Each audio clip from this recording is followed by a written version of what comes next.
Hey, I'm Ryan Reynolds, owner of Mint Mobile, with a message for everyone paying big wireless way too much.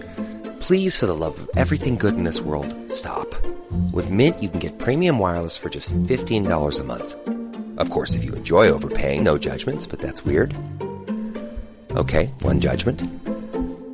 Anyway, give it a try at mintmobile.com/switch.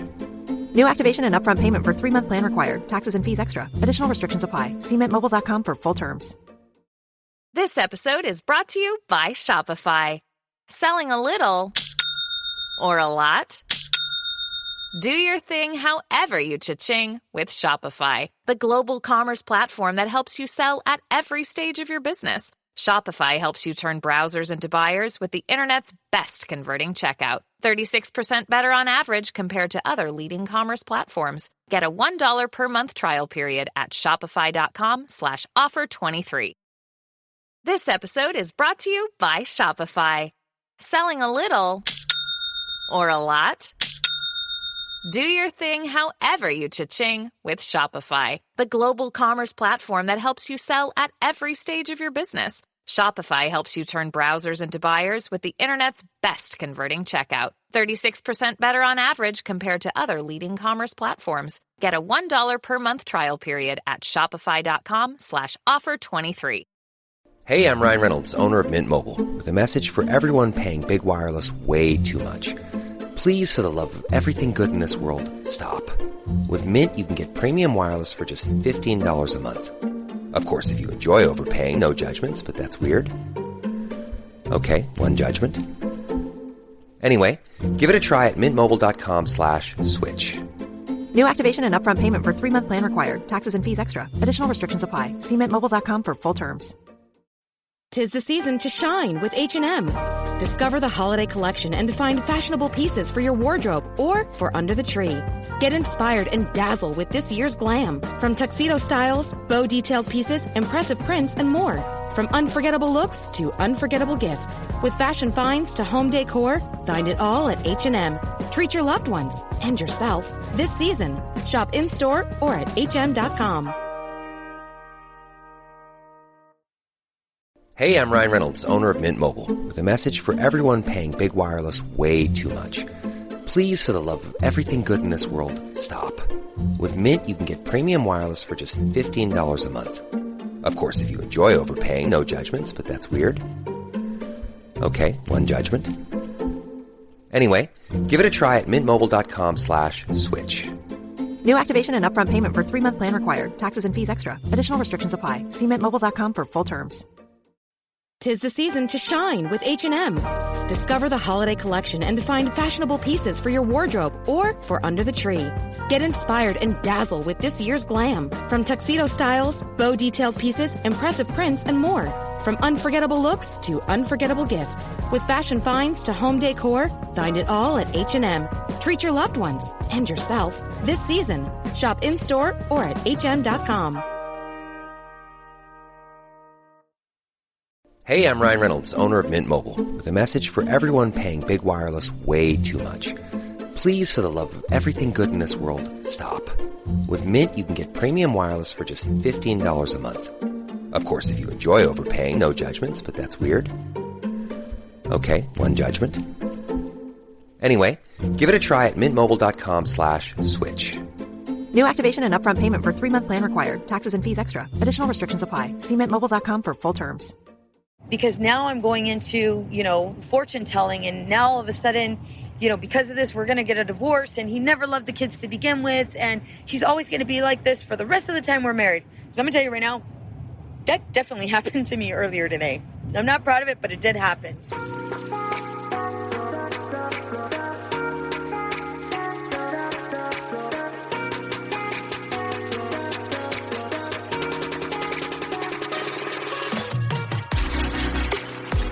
Hey girl, imagine a life where you feel supported, connected, and understood. I get it. Being a mom is hard, especially when you're spinning so many plates. We exhaust ourselves trying to create the perfect life for our family. You deserve to enjoy your family without the stress perfectionism brings. On this podcast, I provide practical and relatable life experiences. I teach women quick and easy-to-use strategies to help them reclaim their identity, reignite their marriage, and enjoy their children. If you're ready to be challenged, then pull up a chair, grab pen and paper, because it's about to go down. I'm Veronica Cisneros, a licensed marriage and family therapist, and this is the Empowered and Unapologetic Podcast.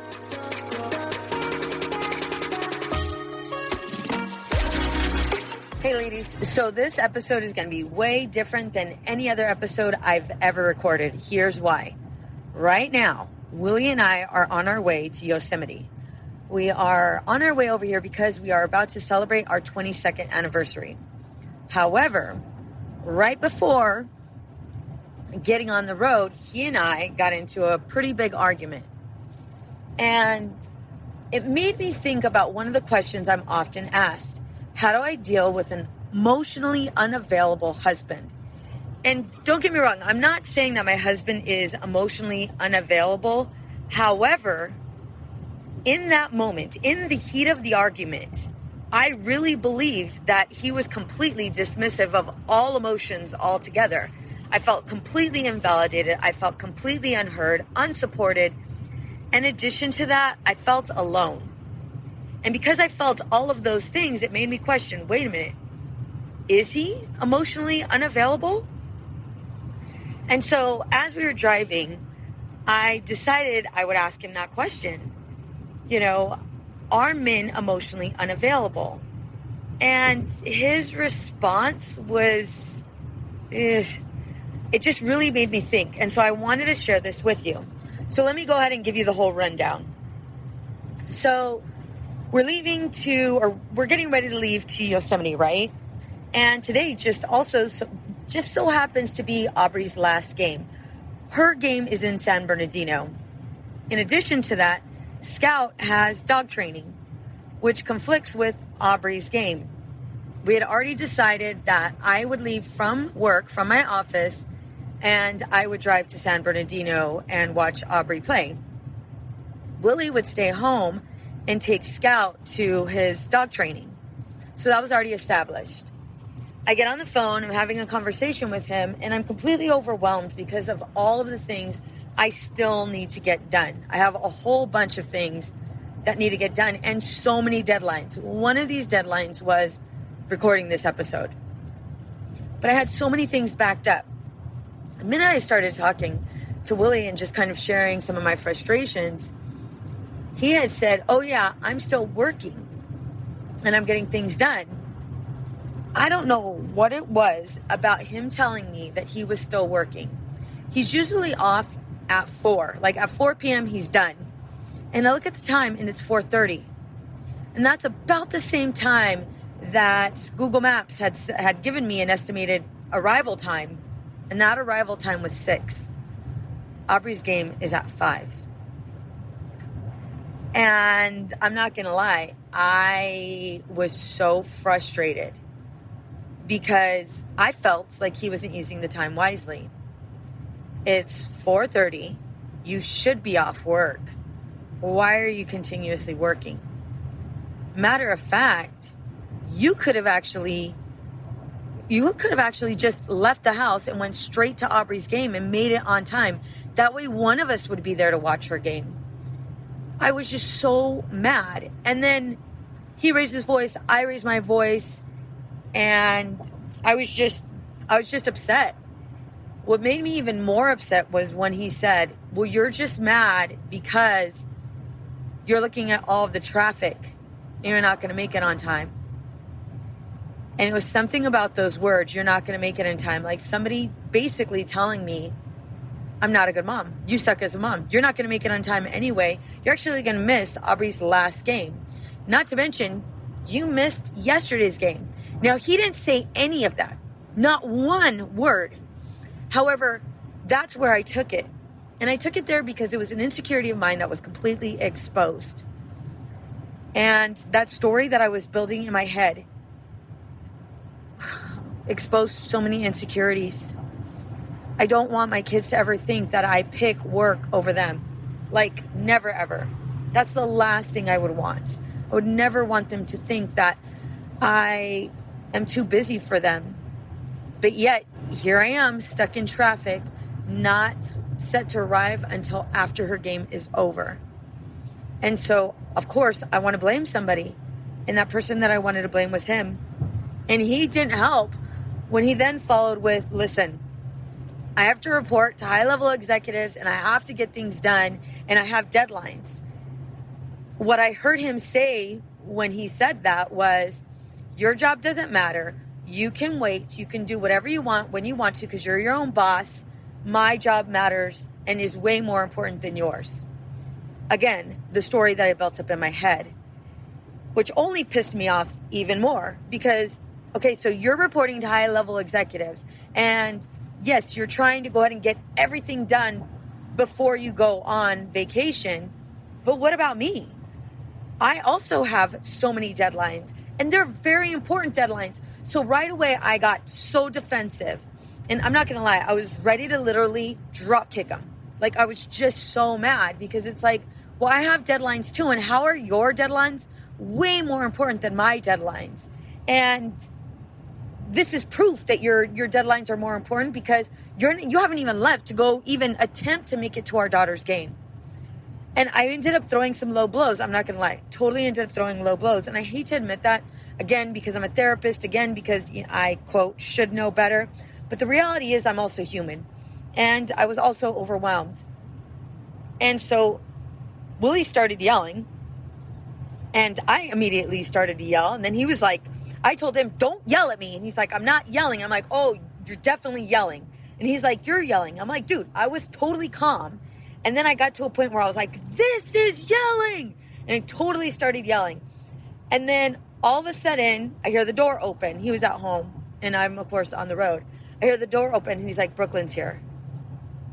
And so I could hear Brooklyn walk into the door and say, hi, Dad, right?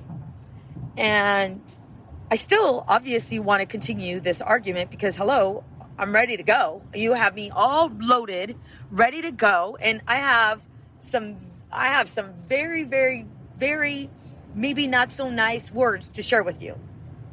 And so he says, well, Brooklyn's here. I'm going to go. And then right away, another story builds up. All of these thoughts build up. Of course, he's going to get off the phone. He's going to avoid an argument again. How is he so damn dismissive? How does this not impact him? How is he not frustrated about this? Doesn't he want to make this relationship work? We're about to go on our 22nd anniversary trip, and yet he's going to get off the phone and totally dismiss all of my feelings. In addition to that, he even just stated that I wasn't a good mom by saying I'm not going to get there anyway. All of these stories in my head. He thinks I'm not a good mom. He doesn't care about us. He just wants to go and brush this under the rug. We're never going to resolve this argument. And once again, when I get home, after I do leave Aubrey's game and we get home, he's going to act like nothing happened. Classic. Totally classic.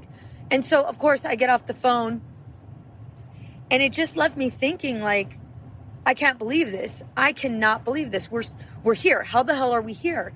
Why the hell would he be so damn mean? Why won't he just express himself? And then I even took it even further.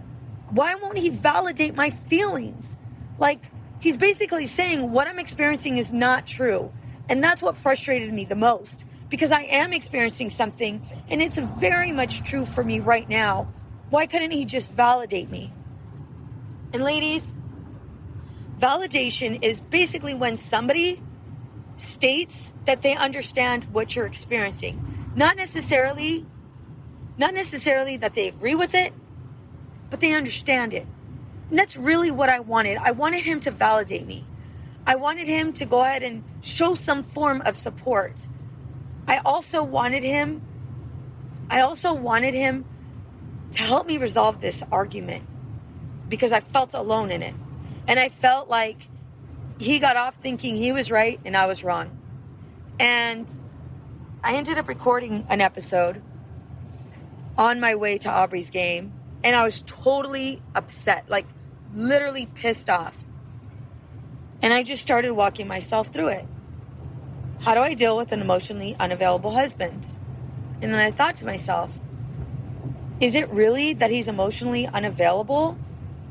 Or is it how I'm perceiving it? Am I perceiving it in a way that he's dismissive of emotions because he's not where I'm at. He's not caring, or he's not expressing himself. And I literally processed through it. Like, what are the stories that I'm building up in my head? And I ended up saying that he doesn't care. I ended up saying that he thinks his job's way more important than mine. I ended up saying that he doesn't give a shit about my job. And I realized these are all distorted thoughts. These are thoughts that are not true. These are negative thoughts. And because of those negative thoughts, I'm acting impulsively. I'm allowing my emotions to get the best of me and take over. And these are literally stories. They're not true. And I'm coaching, I'm talking about this as I was going through it, because I want you to think about, what are the stories you build up in your head when you and your husband are arguing? Ladies, it's time for a masterclass, and I want to personally invite you. This is a free class, and I'm offering it live on 3 different days to accommodate everyone's schedule. I just don't want anyone to miss out on this amazing offer. I see a lot of women get stuck in this loophole of attempting to be everything to everyone and spin all of these plates. Most of them are left feeling resentful, overwhelmed, and frustrated. They know they want something better, but they just don't know how to get it or even what it is. So I'm hosting a masterclass for women just like you. In this masterclass, you'll learn how to balance your own needs and family responsibilities without the guilt, how to shift your mindset so you're not so reactive, and how to check in and connect with your husband. If you're ready for change, then join me in my masterclass where I teach you how to increase connection and conversations with your husband. Go to www.empoweredandunapologetic.com/masterclass. Looking forward to seeing you there. And now, I'm going to pass it to Willie. So I'll tell all the fellas out there, it was definitely none of that. There was not even anything remotely close to that. What I found that during that conversation, when she called me, and as soon as I said, I'm working, that was her hot button, and it set her off like fireworks. For her, it was because I was working and she wasn't, she seen it as unfair. And that's what I heard from her. And so I told her the same as I'm telling you all right now, in this same tone. And I said, look, I get it. You're frustrated. You're upset. But your frustration right now with me is not about me. This is about you. This is about the fact that you just told me full transparency and disclosed everything that you have deadlines with. And you were frustrated with all that. And it was just then that I told you, I too am working and I'm trying to get stuff done before I go on vacation. So that way we can have opportunities like this in the future. And there will never be a doubt that I'm going to still get stuff done just before I head out. So when I said that, she was like, oh, hell no. You're working. You should be off. Mind you, the only person in the house was me, myself, and I. And my dog was looking at me saying, what the hell is going on? And I looked back at him saying, I don't know. So this was all her and something that she was working up in her own head. And so all I can do was just realize this isn't mine to own. This is all hers. And I need to make her realize this without rubbing her nose in it. So I did what she said. And I validated her. I said, this isn't mine. This is yours. These are the things that you're feeling because of this. Because you have these deadlines. Because you wanted to make it on time. This is something that we talked about and fully discussed. I even clarified with you in the morning just to make sure that this was the plan and we're sticking to it. And we did. And so, and full disclosure about the length of time that she had to travel. It's a 1.5 hour ride to get to this game to go see our daughter's last game. So it was a long trek after finishing a long day for her. So that just adds more fuel to the fire alone. Just knowing that she's got to deal with that all the way there. And it's probably even more than that because it's just crazy. nevertheless, the emotion just kept on rising, and her voice started to get louder. And so I just said, stop yelling. She got upset that I told her to stop yelling, which made her just yell even more. And then eventually she said, this is what a yell is. And then me telling her to stop cursing made her yell even more as well. So it's not that we're emotionally checking out.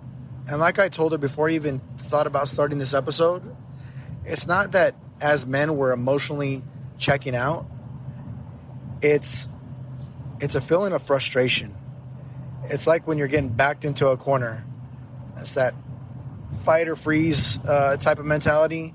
We're getting backed into the corner, so we could either cower or we're going to fight back. And not saying to fight back, but that was my response was, I'm not going to continue to be your punching bag. I'm going to talk to you and I'm going to stand my ground, but I'm also going to do it. I'm not going to do it in a disrespectful way. And I think part of the other misunderstanding too at times is we as men get frustrated. We get frustrated because we don't feel like there's ever anything that we're doing right. And so when we do what we interpret to be what you ask us to do, and then it's not right, well, that's what was communicated to us and what we understood. And if that's not what was understood, then it's the delivery afterwards of your displeasure that upsets us, because it's not what's said, it's how it's said. Sometimes it's both, but oftentimes it's how it's said. Instead of using words like grab, pick, give me, things like that, try using words like would, will you, can you. And if you start your sentence off with things like that, it'll make things a lot easier as far as the way it's received from us and how we respond back, instead of telling us like you're talking at us versus talking to us. And I think that's where a lot of misunderstandings take place within a couple, because each of you are trying to force each other to see the other person's perspective. And in this case, it was Veronica wanting me to see her perspective and my refusal to see that. And in addition to that, one of the biggest mistakes I made, and I was able to do after I got off the phone, well, after he got off the phone, I was able to realize that I knew I needed validation, right? I needed someone to say that what I was experiencing was right.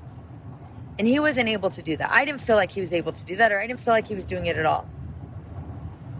And so instead of being dependent on him, I wish, and I did it after, but I wish I would have done it. I wish I would have done it for myself and practiced what's called self-validation. Self-validation is when you are basically saying that what you're experiencing for that moment is true. What you are experiencing for that moment is true. It doesn't mean it's 100% right or healthy. It doesn't mean that those thoughts that you're experiencing are healthy. But it's just for this moment, I am overwhelmed. I'm feeling insecure. I'm feeling frustrated. I'm feeling as if nobody understands.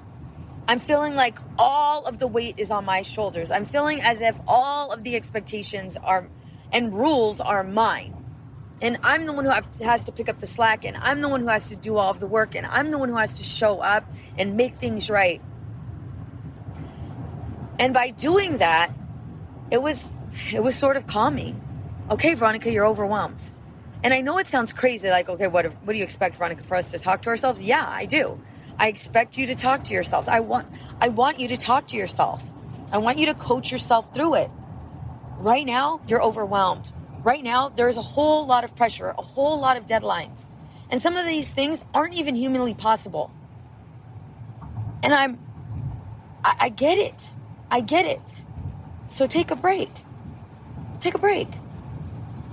And it was when I was able to just talk myself through it, I realized something else. I was personalizing everything Willie was saying. And if you feel like your husband is emotionally unavailable, oftentimes you will personalize that. It's not that we're purposely doing it, but I mean, it's just me and him, it's just me and him. So if he's not talking to me, if he's not expressing his emotions, well, it must be me. It must be because he doesn't trust me. It must be because he doesn't want to communicate with me. It must be because, maybe he doesn't love me as much as I thought he loved me. But it must be me. And then we try to figure out all of like the 50,001 ways of fixing it. And then feeling as if we're nothing. Feeling as if we're unworthy because, damn it, we can't even connect with our husbands. And this is why I advise you not to personalize it. Whatever's going on for him, that's his. And if he is emotionally unavailable, well, maybe it's because he hasn't been taught. Or maybe it's because the stories that you're building up in your head are wrong. Either way, refraining from personalizing it and instead focus on self-reflection. I'm not going to tackle or I'm not going to carry his weight. And if he is having trouble communicating and if he goes straight to anger, then what I need to do is I need to set a boundary. And I need to communicate, listen, where you're going right now is unacceptable. And then you need to dismiss yourself and walk away and take a time out. In my case, though, I'm not going to say it was 100% my fault. I'm not going to say that. But it was your fault. It was your fault. I'm not going to say it was 100% my fault. However, what I will say is I was maybe, responsible for about 99.9% of it. And at the same time, because I was able to coach myself through it, because I was able to practice self-validation, because I was able to not personalize what he was saying after the call. I'm not saying during, after the call, because I put all of those steps into place, I was able to call him and say, babe, I did overreact and you were right. I was frustrated the minute you said you got to work, that you were working, because I have so many things that I still need to do.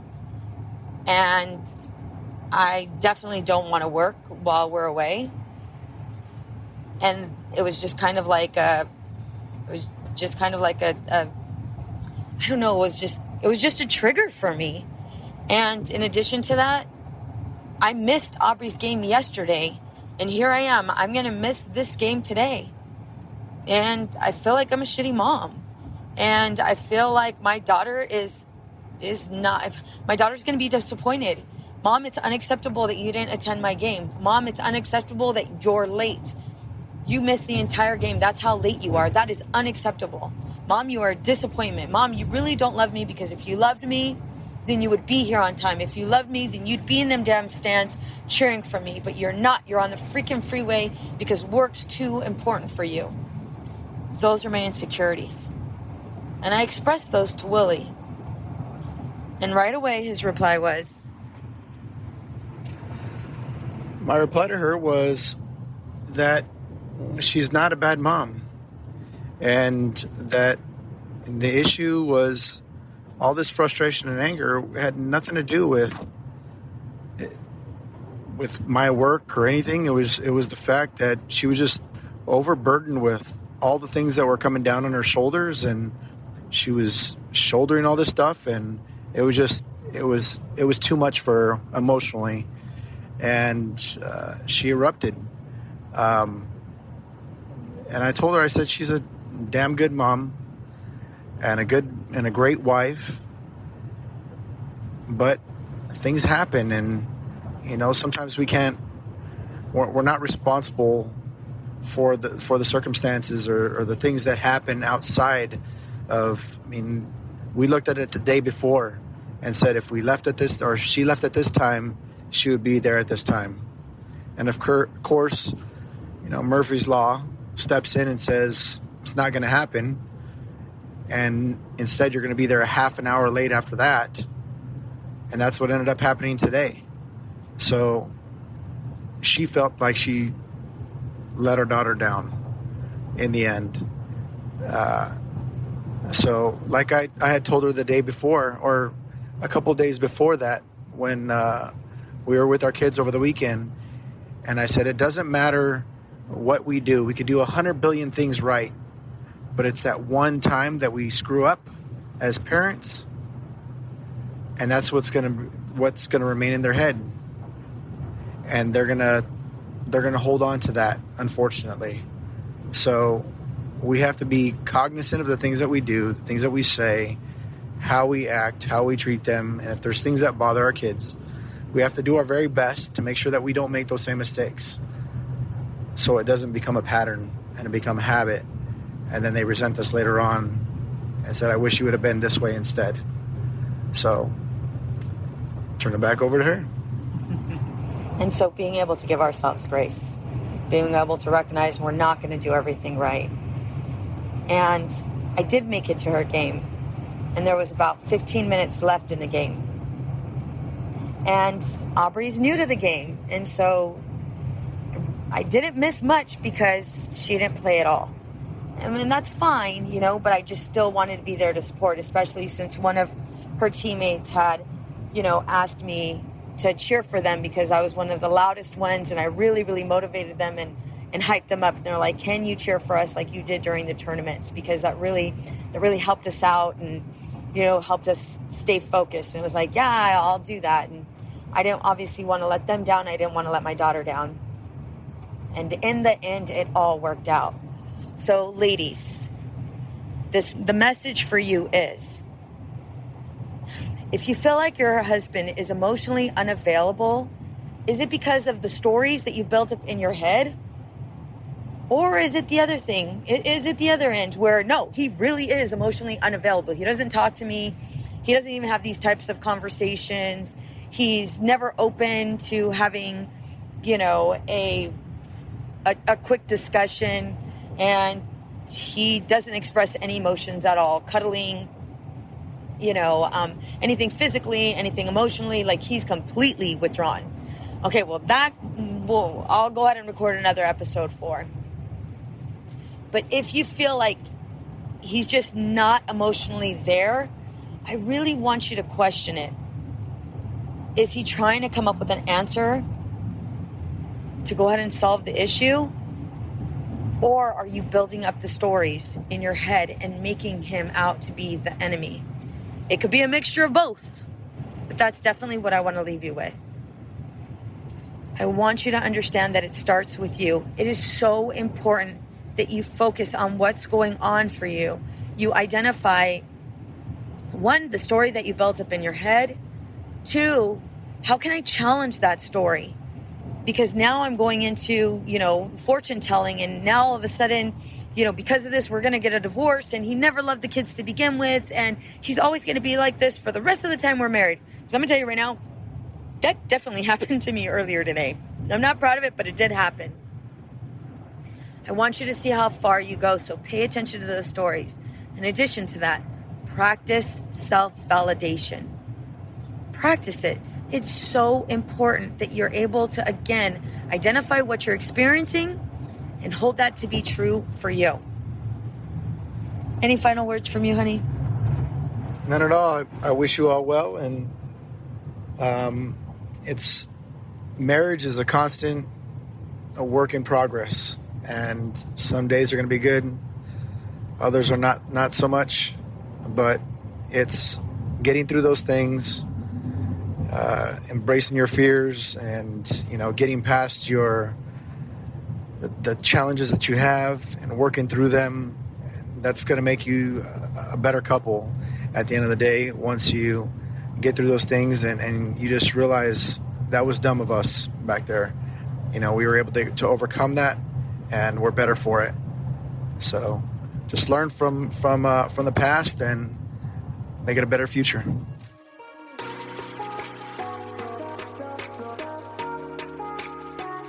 Many women lose their own identity in the shadow of being a mom and a wife. We are a community of women who support each other. We leave perfectionism behind to become empowered and unapologetic. I want to personally invite you to join our Girl Gang. It's a free Facebook community for women just like you. Go to www.facebook.com /groups/empowered and unapologetic. See you there. What's up, ladies? Just want to let you guys know that your ratings and reviews for this podcast are greatly appreciated. If you love this podcast, please go to iTunes right now, write a review, rate the episode, and subscribe. Don't forget to share it with your friends. It's easy to blame ourselves for our struggles with alcohol. We see people around us being able to control their drinking without any consequences, yet no matter what we try, we can't seem to figure it out for ourselves. My name is Jillian Teets, and I am the host of the Sober Powered podcast, where I use my biochemistry background to explain the latest research in addiction and help you understand both why you drink the way you do and how to develop the skills and mindset you need to find freedom from alcohol. I discuss topics like why we think about our drinking 24/7, why we have no off switch, and why we crave alcohol. If you're struggling with your drinking or you know someone who is, then I hope that you will check out the Sober Powered podcast. New episodes every Friday. See you there. It's easy to blame ourselves for our struggles with alcohol. We see people around us being able to control their drinking without any consequences, yet no matter what we try, we can't seem to figure it out for ourselves. My name is Jillian Teets, and I am the host of the Sober Powered podcast, where I use my biochemistry background to explain the latest research in addiction and help you understand both why you drink the way you do and how to develop the skills and mindset you need to find freedom from alcohol. I discuss topics like why we think about our drinking 24/7, why we have no off switch, and why we crave alcohol. If you're struggling with your drinking or you know someone who is, then I hope that you will check out the Sober Powered podcast. New episodes every Friday. See you there. Addiction impacts all of us. Addiction's consequences run through all of us. From ourselves to our loved ones and through our communities, addiction creates so much loss and grief. My name is Dwayne Osterlin, and I'm the host of the Addicted Mind podcast, a show featuring personal stories, expert guests, and vital information about addiction and addiction recovery. We'll talk with leading treatment providers to discuss the latest research and treatment options for this devastating disease and advocate for mental health awareness. We discuss topics like the importance of creating a community of support to helping loved ones to some of the latest research on psychedelic medicines. The Addicted Mind podcast has been about creating hope, listening to stories of many amazing people that have overcome addiction and are thriving. If you or a loved one is struggling with addiction, subscribe to the Addicted Mind podcast wherever you get your podcasts or check out theaddictedmind.com. New episodes every Monday. See you there. Addiction impacts all of us. Addiction's consequences run through all of us. From ourselves to our loved ones and through our communities, addiction creates so much loss and grief. My name is Dwayne Osterlin, and I'm the host of the Addicted Mind podcast, a show featuring personal stories, expert guests, and vital information about addiction and addiction recovery. We'll talk with leading treatment providers to discuss the latest research and treatment options for this devastating disease and advocate for mental health awareness. We discuss topics like the importance of creating a community of support to helping loved ones to some of the latest research on psychedelic medicines. The Addicted Mind podcast has been about creating hope, listening to stories of many amazing people that have overcome addiction and are thriving. If you or a loved one is struggling with addiction, subscribe to the Addicted Mind podcast wherever you get your podcasts or check out theaddictedmind.com. New episodes every Monday. See you there. I know we've been taught that motherhood requires alcohol. I know we've been taught not to question our relationship with alcohol until we've lost everything. And I know we've been taught that if we do dare to examine our relationship with alcohol, we need to head straight to AA and declare ourselves an alcoholic who is powerless to alcohol forever. But what if all that isn't true? That's definitely not my story. I'm Suzanne, the host of the Sober Mom Life podcast. I'm an influencer who stopped drinking in January 2020, and since then, I've been telling the truth about motherhood, influencing, alcohol, and sobriety. If you suspect deep down that glass or 3 of wine at night might just be making motherhood harder, well, you're right. Come and join me as I chat with other sober and sober-curious moms. Let's laugh, cry, and normalize sobriety together, all while we reheat our coffee for the 4th time today. It's easy to blame ourselves for our struggles with alcohol. We see people around us being able to control their drinking without any consequences, yet no matter what we try, we can't seem to figure it out for ourselves. My name is Jillian Teets, and I am the host of the Sober Powered podcast, where I use my biochemistry background to explain the latest research in addiction and help you understand both why you drink the way you do and how to develop the skills and mindset you need to find freedom from alcohol. I discuss topics like why we think about our drinking 24/7, why we have no off switch, and why we crave alcohol. If you're struggling with your drinking or you know someone who is, then I hope that you will check out the Sober Powered podcast. New episodes every Friday. See you there.